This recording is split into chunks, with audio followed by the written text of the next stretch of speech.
400개씩 위성을 쌓아 올릴 수 있습니다. 자, 그래서 위성 간 통신을 하려면 위성끼리 바라봐야죠. 근데 통신 위성은 저궤도 위성이죠. 제 주먹이 지구면 이 지구를 위성 간 통신을 하기 위해 위성을 덮으려면 3만 개 정도 쏴야 됩니다. 그것이 시작됐다라고 말씀드릴 수 있을 것 같습니다. 자, 그러면 이제 이렇게 정리해 볼 수 있는 것 같습니다. 테슬라는 데이터 센터에서 새로운 인공지능 모델을 차에 뿌립니다.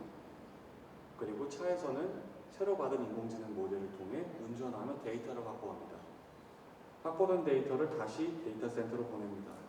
이곳에서 전 세계에서 가장 빠른 속도의 슈퍼컴퓨터가 인공지능 모델을 강화하여 다시 뿌리고 다시 오고 무한 반복을 합니다. 그리고 이 데이터의 이동을 책임질 네트워크를 스페이스X의 스타링크 인공위성이 지원하고요. 이어서 이런 무인 디바이스에 대한 시장의 수요, 그리고 지금 당장 자율주행이 안 돼도 아까 말씀드린 경제성, 재미, 편의성, 안전성에서 압도적인 영향을 보고 있는 이 차를 사기 시작합니다. 모델 S와 X라는 시그니처 모델은 지금 주문하면 내년에 못 받습니다. 테슬라가 올해 판매량이 약 90만 대 남짓으로 예상이 되는데 백오더는 250만 대입니다. 미치기 시작했죠.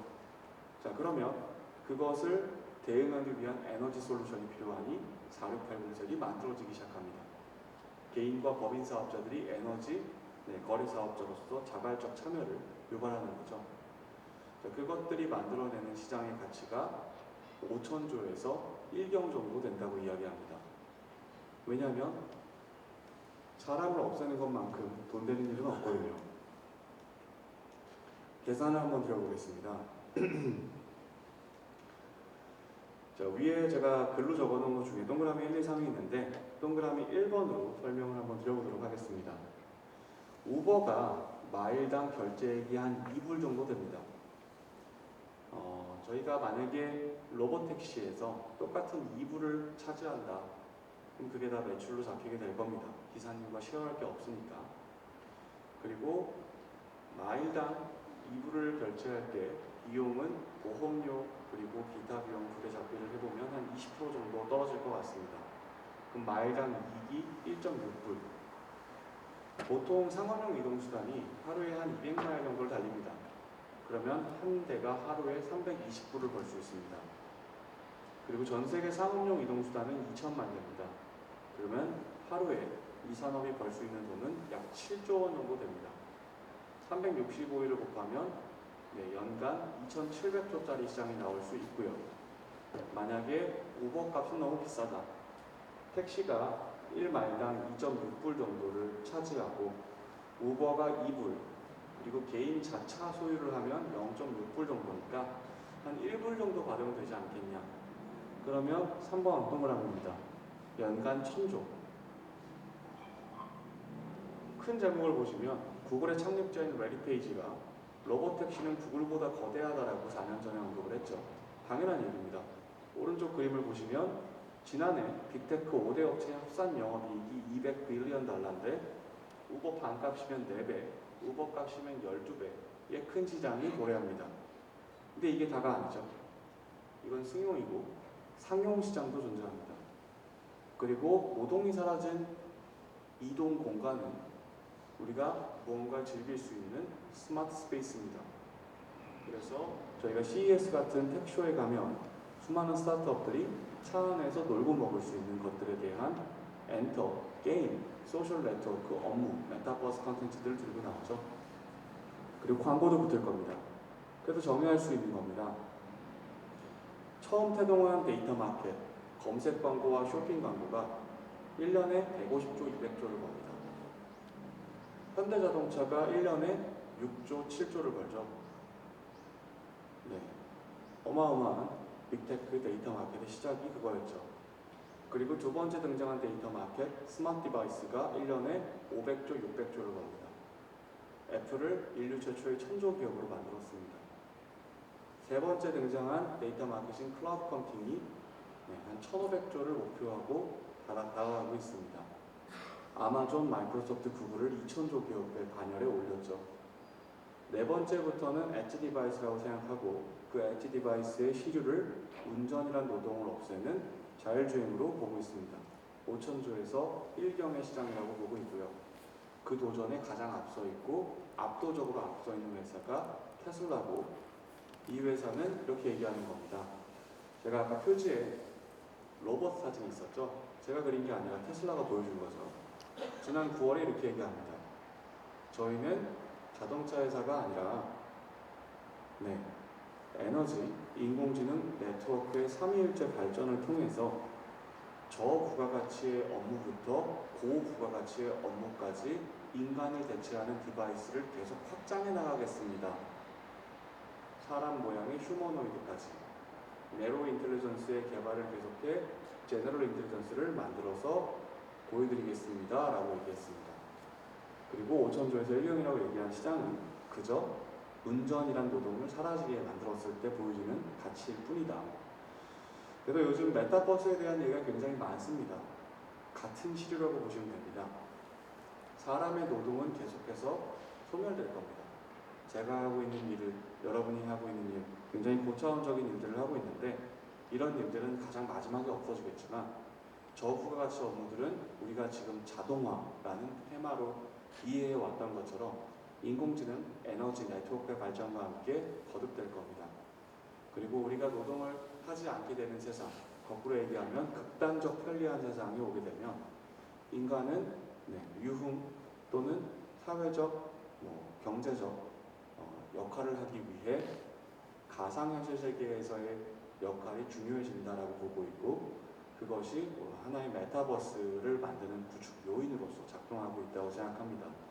메타버스의 구축과 사람의 노동의 소멸이라는 것이 하나의 큰 줄기로 또 테슬라에 대한 설명을 해볼 수도 있는 것 같습니다. 그래서 25분이 됐는데요. 55분 정도 제가 발표를 드렸고요. 드리지 못한 얘기도 굉장히 많은데 일단은 여기까지 발표를 드리고 혹시 질문이 있으시면 그 질문에 대해서 제가 보완 답변을 올리도록 하겠습니다. 혹시 질문 있으십니까? 저도 이거리 회장 살아계실 때 자동차 삼성이 있을 때요. 어떤만 하면 전자가 자동차에 진출 못하면 우리의 미래는 없다 이런 얘기 하도 많이 하셨거든요. 근데 그 양반이 뭐라고 그러냐면 결국에 20, 30년 내에 자동차는 전자가 된다라고 계속 주장을 하셨는데 그 시대가 지금 제가 생각하는 거 이상으로 온 것 같습니다. 어차피 이건희 회장의 꿈은 이루지 못했지만 정말 이들이 현실화되는 것 같습니다. 여러분들 보니까 경이란 말 많이 나오죠. 제 이름자 들어가죠. 경자가 들어가 있는데 이제 경이란 말은 저는 잘 못 들어봤는데 요즘 경경소리가 하도 나오고 경 다음에 단위가 뭔 줄 아십니까? 해입니다. 해 다음에 자고요. 그 다음에 양, 구, 간, 정, 제, 극이 아마 10에 48승일 겁니다. 그것도 이제 앞으로 그게 우리가 실현할 수 없는 숫자라고 그러는데 데이터가 이렇게 일반화되면서 그것도 곧 많이 쓰는 시대가 올 것으로 보입니다. 혹시 질문 있으십니까? 예. 테슬라라는 주가는 100% 올랐다가 50% 내렸다가 이렇게 급등락을 많이 하잖아요.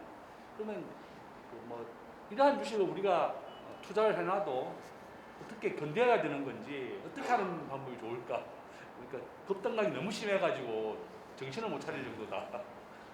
그러니까 저희가 성숙 산업에서는 볼 수 없는 변동이죠. 주가상으로 보면 그것은 흔히 주식시장에서 이야기하고 있는 밸류에이션, 매출 기준의 PSR이 됐던 이익 기준의 PER이 됐던 기존의 업체나 시장과 비교했을 때 월등히 높은 가치평가를 부여받고 있는 기업들에서 많이 나타나는 현상인 것 같습니다. 워낙에 이제 비싼 밸류를 갖고 있으니 작은 외부 자극에도 변화가 많은 거고, 일론 머스크라는 괴짜 CEO가 하는 여러 가지 것들을 사람들이 이해 못하거나 아니면 정말 이상하거나 그런 일들이 발생했을 때 기업의 가치가 크게 흔들리는 모습을 보여줬죠.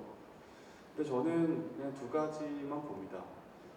첫 번째는 단기에 이 회사의 실적의 눈높이가 얼마나 바뀌고 있는지, 그리고 두 번째는 장기적으로 이 회사가 만들어갈 비즈니스의 궤적이 실제 실현되고 있는지.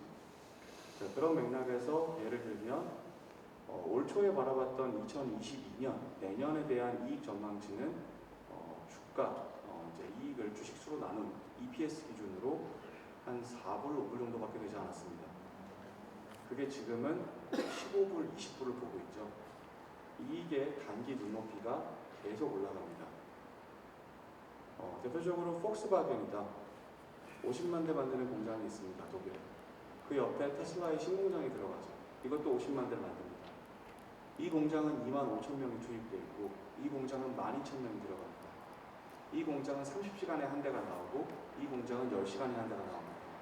생산성의 향상이 인공지능 모델을 통해서 또한 개선이 되거든요. 그 단기 실적이 올라가고 있다는 그런 것들을 주가의 변동성을 줄여주는 요인으로, 그리고 주가의 변동성이 있어도 우리가 기업이 잘하고 있구나를 확인할 수 있는 지표가 될 것 같고요. 두 번째로 장기적 관점에서 그런 지금의 높은 밸류에이션이 정당화되려면 기술이 실현돼야 될 겁니다. 그래서 저는 애널리스트로서 인공지능 모델이 어떻게 바뀌는지, 에너지 솔루션이 어떻게 제시되는지, 네트워크 정책이 어떻게 바뀌는지를 확인하고 있고, 그것이 계속해서 진화한다면 단기 주가의 변동성은 신도 모르겠지만 좀 편하게 보유하고 계시다면 가져가실 수 있지 않을까라는 생각이 듭니다. 장기 투자하는 말입니다. 여러분들, 오늘 이 정도로 어느 정도 마칠 시간인 것 같습니다. 참 테슬라라는 그 회사 이름은 니콜라 테슬라라고 하는 에디슨의 경쟁자 이름 따온 건 아시죠? 그 사람이 원래 그 크로아티아 사람입니다. 그건 좀 아시면 될 것 같습니다. 크로아티아 가시면 그 사람 기념관이 엄청 크게 자기